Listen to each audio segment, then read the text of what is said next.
Mislite da je Sulejman veličanstveni vrhunac turske produkcije i da se takav uspjeh nikada neće ponoviti? Razmislite ponovo. Iako je sultan osvojio svijet, statistika, prodaja i rejtinzi govore jednu sasvim drugu priču. Danas vam predstavljamo serije koje su, brojčano, srušile čak i najveće mitove. Dobrodošli nazad na kanal, ja sam vaš vodič kroz svijet Bosfora, intriga i nemogućih ljubavi. Kada pitate prosječnog gledaoca na Balkanu koja je najbolja turska serija, vjerovatno će reći Sulejman ili Ezel. Ali, industrija serija u Turskoj je mašinerija koja okreće milijarde, a neki novi naslovi, kao i neki zaboravljeni klasici, drže rekorde koje je gotovo nemoguće oboriti. Danas ne pričamo o subjektivnom ukusu, već o surovim brojkama. Koja serija je prodata u najviše zemalja? Koja je imala najveći share u historiji turske televizije? I ko je zapravo skinuo krunu sa glave Halita Ergenča? Ostanite do kraja, jer broj 1 je fenomen koji je promijenio tok historije televizije.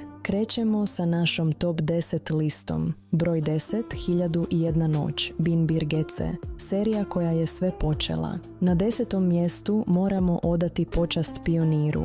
Bin Bir Gece ili 1001 noć. Zašto je ona ovdje? Zato što je ovo serija koja je doslovno otvorila vrata Balkana, a kasnije i Južne Amerike za turske serije. Priča o Šeherezadi i Onuru možda danas djeluje sporo, ali 2006. godine epizode ove serije su praznile ulice. Halit Ergenč i Berguzar Korel su postali ikone, a serija je prodata u preko 80 zemalja u trenutku kada niko nije vjerovao u turski izvoz. Bez Šeherezade ne bi bilo ni ostalih na ovoj listi.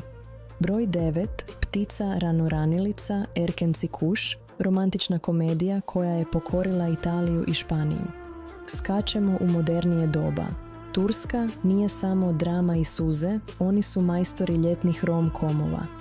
Erkenci Kuš sa Can Yaman'om i Demet Özdemir je fenomen društvenih mreža, iako u samoj turskoj rejtinzi nisu bili historijski visoki kao kod drama, globalni uticaj je bio nezapamćen. Can Yaman je zahvaljujući ovoj ulozi postao božanstvo u Italiji, a serija je generisala milijone tweetova po epizodi, postavljajući rekorde u digitalnom angažmanu koje ni ozbiljne serije ne mogu dostići. Broj 8, Nevjera Sadakatsiz, psihološki thriller koji je šokirao naciju. Na 8. mjestu je adaptacija britanske serije Dr. Foster, ali u turskoj verziji Sadakatsiz sa Cansu Dere. Zašto je ova serija rekorder? Zato što je dirnula u tabu temu prevare na način koji RTÜK, Tursko vijeće za medije, nije mogao podnijeti. Kazne su pljuštale, ali gledanost je rasla. Scena večere iz prve sezone se smatra jednom od najgledanijih scena u historiji turskog YouTube.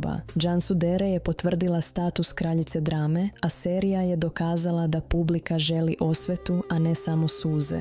Broj 7. Presuda Jarg, scenarističko remek djelo. 7. mjesto zauzima Jarg.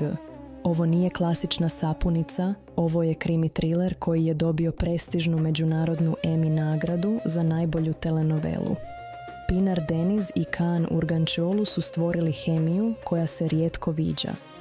Rejtinzi su rasli iz epizode u epizodu, što je rijetkost jer obično padaju. Jarg je dokaz da pametan scenario, pun preokreta gdje ne znate ko je ubica do zadnje sekunde, može pobijediti klasične konak drame. Broj 6. Nemoguća ljubav, Hercaj, povratak tradiciji i viralni hit. Na 6. mjestu je serija koja je proslavila Mardin, Hercai. Priča o osveti između Mirana i Rejhan je postigla nešto nevjerovatno. Postala je najbrže rastući turski YouTube kanal ikada. U Južnoj Americi i na Balkanu ova serija je imala status religije. Ebru Šahin i Akın Akınözü su postali globalne zvijezde preko noći. Iako je scenario pred kraj pao, prva sezona Hercaja ostaje upisana kao udžbenički primjer kako se pravi moderna bajka sa elementima tradicije. Broj 5. Jama, Čukur. Više od serije, to je način života. Ulazimo u top 5 sa serijom koja ima svoj simbol tetoviran na hiljadama ljudi. Čukur, Aras Bulut Inemli u ulozi Jamaca Kočovalija. Ovo nije bila serija za domaćice. Ovo je bila serija za ulicu, za mlade, za buntovnike. Muzika iz Čukura je dominirala top listama 4 godine. Rating ponedjeljkom uveče bio je rezervisan isključivo za džamu. Nijedna serija nije uspjela stvoriti takvu subkulturu i tako lojalnu bazu fanova koja je grafite simbola iscrtavala po zidovima od Berlina do Sarajeva. Broj 4. Zabranjeno voće, Aşk Memnu, nedodirljivi kralj total ratinga. 4. mjesto. Ako pričamo o procentu populacije koji je sjedio ispred TV-a u istom trenutku, onda je Aşk Memnu šampion. Legendarno finale ove serije, gdje Bihter, Berensaat, povlači obarač, gledalo je preko 70% Turske. To je statistika koja je danas u eri Netflixa i interneta nemoguća. Berensaat i Kıvanç Tatlıtuğ su postavili standard hemije koji do danas niko nije nadmašio. Ovo je serija koja se reprizira svake godine i svaki put ponovo ulazi u top 5 najgledanijih programa dana. Broj 3. Zlatni kavez, Yalı Çapkını, moderni fenomen. Yalı Çapkını ili Zlatni kavez. Afra Saraçoğlu i Mert Ramazan Demir. Ova serija je u prvoj sezoni razbila sve rekorde gledanosti u posljednjih 10 godina, dostižući rejtinge od preko 15% u totalu, što je u današnje vrijeme digitalizacije ravno čudu. Psihološka dubina, toksični odnosi i nevjerovatna glumačka postava vratili su milione gledalaca pred male ekrane petkom uveče. Broj 2.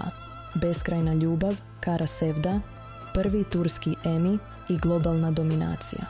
Na drugom mjestu je serija za koju ste svi čuli. Kara Sevda, Burak Özçivit i Neslihan Atagül. Zašto je ona ispred mnogih? Zato što je ovo zvanično prva turska serija koja je osvojila međunarodni Emmy za najbolju telenovelu. Prodata je u preko 110 zemalja i smatra se najuspješnijim turskim izvozom svih vremena uz Sulejmana. Hemija, tragičan kraj i lik Emira Kozcuolua, kojeg glumi Kaan Urgančolu, učinili su je besmrtnom. U mnogim zemljama je bila gledanija od lokalnih vijesti. Prije nego što otkrijemo broj 1, moram spomenuti Sulejmana.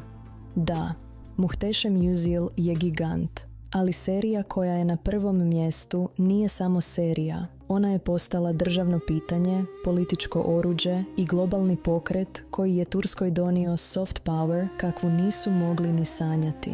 Na tronu sjedi Diriliš Ertuğrul, vaskrsenje Ertugrul.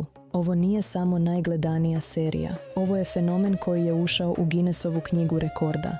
Sa milijardama pregleda na internetu, posebno u Pakistanu i islamskom svijetu, Ertugrul je nadmašio sve. Engin Altan Düzjatan je dočekivan kao predsjednik države gdje god da se pojavi. Serija je redefinisala žanr historijske drame i pokrenula talas sličnih serija poput Kuruluş Osman.